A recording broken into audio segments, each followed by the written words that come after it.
IMSA returns to Indy. For the third year in a row, IMSA heads to the legendary Indianapolis Motor Speedway, which is in fact the same venue that hosts the world-famous Indy 500 each May. This race serves as the penultimate round of the 2025 season, and it will also be the final 6-hour event in Indianapolis before Road America takes its slot on the calendar in 2026. There's plenty to dive into, and in this preview, I'll be breaking down everything that you need to know about the 2025 TireRack.com Battle on the Bricks at Indy. This year, there is a lot to look forward to, from the return of entries like the Lamborghini SC63 to the promise of action-packed racing, potential rain, and the championship battles that will ultimately be shaped here at Indy before heading to Petit Le Mans in October. And the Battle on the Bricks is set to be the 10th round in the WeatherTech Championship schedule and the 4th Michelin Endurance Cup round of the season, including additional entries compared to the full season IMSA grid and longer races. A total of 53 entries are set to take the green in this year's race, including 12 in GTP, 12 in LMP2, 11 in GTD Pro, and 18 in GTD. Compared to the full season field, there are plenty of changes here at Indy, including the return of several Michelin Endurance Cup entries.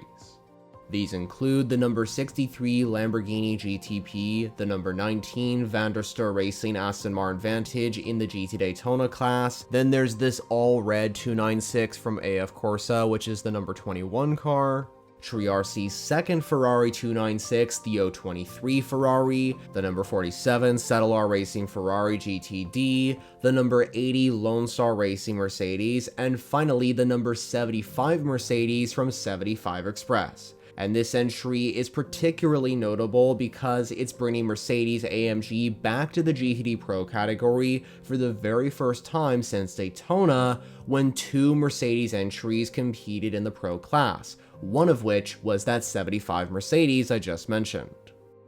Immediately one of the entries that is missing from the grid is the number 5 Mustang sampling Porsche 963, which is run by the German squad of Proton Competition. Last year, Proton's GTP had a successful result at Indy, finishing 5th overall thanks to drivers Gian Maria Bruni, Bent Fiscal, and Alessio Picariello, and the car was expected to return to the Indianapolis Motor Speedway this year as it's part of the Michelin Endurance Cup. However, this year, the car won't return because of damage to the chassis. The last time this car appeared in IMSA was at Watkins Glen, and in that race, Nico Pino in the number 5 Porsche was collected by some GT cars and taken out of the race. Unfortunately, it seems the damage was more than we thought, as Proton's GTP chassis actually returned overseas to be repaired by Porsche. And while it's just a matter of time before the number 5 car returns to the grid, it won't be here at Indy, and there is a chance that Proton's Porsche doesn't return for the season finale at Petit Le Mans either. On the driver front, there are many racers coming into this event, such as Nico Mueller, who's joining JDC Miller Motorsports. But one of the biggest storylines is that Logan Sargent is here at this event. The former F1 driver is making his return to motorsport with PR1 Mathiasen Motorsports this weekend, and he is driving the number 52 LMP2 entry, joining Naveen Rao and Benjamin Peterson. And he'll race here at Indy for the team, and again at the season finale at Michelin Raceway Road Atlanta. Looking back to last year, in 2024, it was BMW and Team RLL that came out on top, as they claimed the overall victory with drivers Philip Ing and Jesse Krohn in the number 24 M Hybrid V8. TDS Racing won in the LMP2 class with their Oreca 07, while Porsche swept both of the GT classes. AO Racing's Rexy went from literally last to first in GTD Pro, and Wright Motorsports triumphed in GTD with their number 120 Porsche 911. In particular, in GTP, last year's winner Jesse Krohn will be absent, and so he will not be able to go back-to-back, but Ing returns alongside Dries Vanthoor in the winning number 24 car from last year, giving BMW a very strong chance to repeat their success. The Bavarian brand will be the manufacturer to beat here at Indy after a dominant 1-2 finish here last year, and in fact, they are the defending winners of GTP after another 1-2 was secured at Road America last time out. Now, it's important for me to distinguish the fact that IMSA won't be using the oval, which is typically used at the iconic Indy 500. The race, in fact, will run on the road course layout of the Indianapolis Motor Speedway, which was the same circuit that Formula One used when they came here. And as for IMSA, they first came here when the championship was revived in 2014, but before then, Indy has hosted endurance races in the Grand Am Championship. As for the track itself, IMS was opened on August 14th of 1909, making it America's oldest consistently operated track, with it located just 4 miles or 7 kilometers from downtown Indianapolis in the US state of Indiana. And the road course has a total of 14 turns, which measures 2.439 miles or 3.925 kilometers. But honestly, the Speedway hardly needs an introduction for a venue known as the racing capital of the world. Let's now take a look at the balance of performance adjustments for the battle on the bricks at Indy. I'll begin with the BOP and GTP, and on Stage 1 power, the Aston Martin Valkyrie, which is that second car in line there, as well as the Lamborghini SC63 are tied on Stage 1 power with 100%, while the Porsche 963 is at the back with 92.3%. Then when it comes to Stage 2 power, again the Aston Martin and Lamborghini are at the top with 100%, while the BMW M Hybrid V8 is at the back with 95.6%. When it comes to the weight for these GTP cars, 3 entries have the same numbers, with the Acura ARX06, the Aston Martin Valkyrie, and the Lamborghini SC63 set as the lightest cars on the grid with 1,030 kilograms or 2,270 pounds, while the Porsche 963 is now the heaviest car on the grid. Meanwhile, as for maximum stint energy, the Aston Martin Valkyrie and the Lamborghini SC63 are both tied with the most stint energy with 907 megajoules, while the BMW M Hybrid V8 has the least amount with 886. Since the LMP2 class does not have BOP, I'll move over into the changes for GTD Pro and GTD. For Stage 1 power, in the GT field, the Ford Mustang GT3 is at the top with 100%, while the Ferrari 296 GT3 is at the back with 82.9%. Meanwhile, when it comes to Stage 2 power, the Porsche 911, which is highlighted at the bottom of your screen there, has the most power with 97.7%, while the 296 entries from Ferrari are listed at the back with 84.6%. Meanwhile, when it comes to weight, it's the two Detroit-based brands that are at the top and bottom of this list, with the Ford Mustang GT3 set as the lightest car on the grid, while the Corvette Z06 GT3R from Chevrolet and Pratt Miller Engineering listed as the heaviest entry on the grid. Finally, when it comes to stint energy, there are some changes, as the Lexus RCF GT3 has actually been listed at the top with 925 megajoules, while the Ferrari 296 GT3 is at the back with 870. Meanwhile, for the championship standings, here is how things line up as the season winds to a close as we approach the penultimate round. First up in GTP, the number 6 Porsche Penske Motorsport 963 extends its championship lead with 2,314 points, followed by the number 7 Porsche, which comes in second, with the number 24 BMW moving into third with 2,133 points following its win here at Road America. The number 93 Meyer-Shank Racing Acura then comes in fourth, followed by the number 10 Wayne Taylor Racing Cadillac. After the first of the V-Series R entries comes the number 60 Meyer-Shank Racing Acura, with the number 25 Team RLL BMW moving into 7th after securing 2nd here at Elkhart Lake.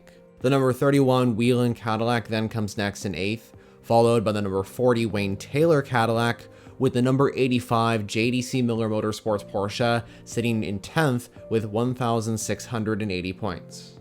Moving on to the updated GTP Manufacturers Championship. Porsche continues to lead the way with nearly 2,500 points, followed by Acura, with BMW moving into third after their successful result. Cadillac are down to fourth, with Aston Martin still in fifth. Meanwhile, Lamborghini stays in sixth and will continue to do so throughout the rest of the season, as they are only appearing in the Michelin Endurance Cup rounds. For LMP2, for the first time since Watkins Glen, there's a championship leading change.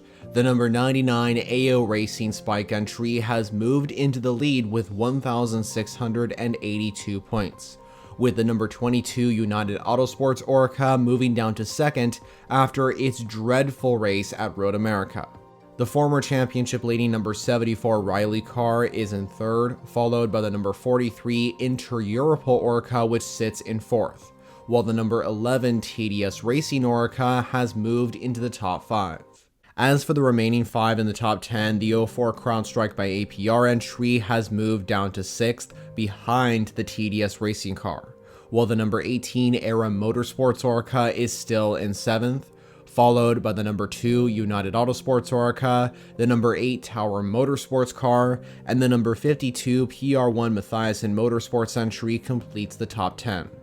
Following more points obtained for the GT cars of VIR, in GTD Pro, the number 3 Corvette from Pratt Miller extends its championship lead after winning the VIR race with a 53-point gap to the number 81 Ferrari from Dragon Speed. AO Racing's Rexy Porsche then comes next in third, followed by the number 64 Multimatic Ford, with the number 1 Paul Miller Racing BMW completing the top 5. After getting third at VIR, the number 4 Corvette has moved into 6th, with the number 48 Paul Miller Racing BMW dropping to 7th as it retired in that event.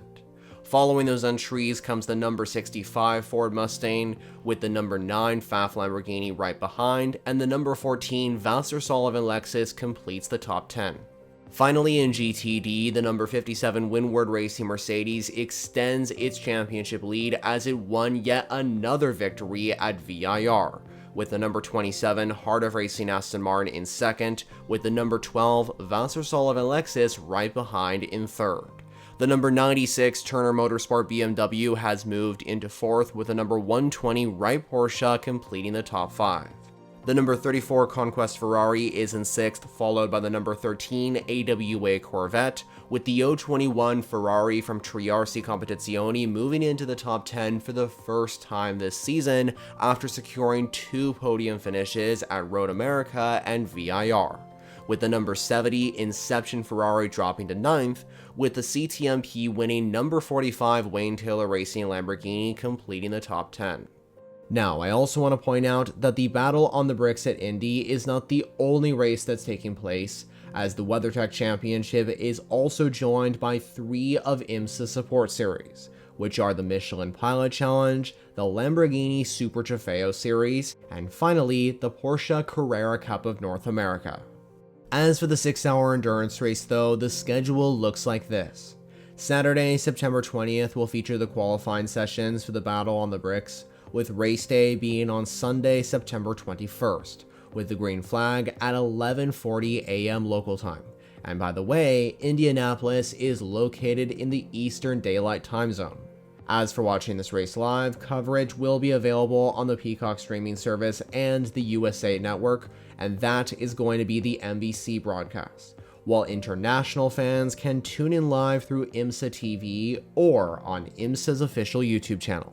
And don't forget, here on this channel, I'll be hosting a live watch party with me and my livestream co-host David through the first hour of action here at Indianapolis. So, 53 cars are ready to take on a 6-hour endurance race at one of the most iconic tracks in the world, the Indianapolis Motor Speedway. Indy always delivers great action, and this year should be no different as the TireRack.com Battle on the Bricks at Indy happens this weekend. But what do you think? Are you looking forward to this event? And who are you backing for the win? Well, drop your thoughts in the comments below.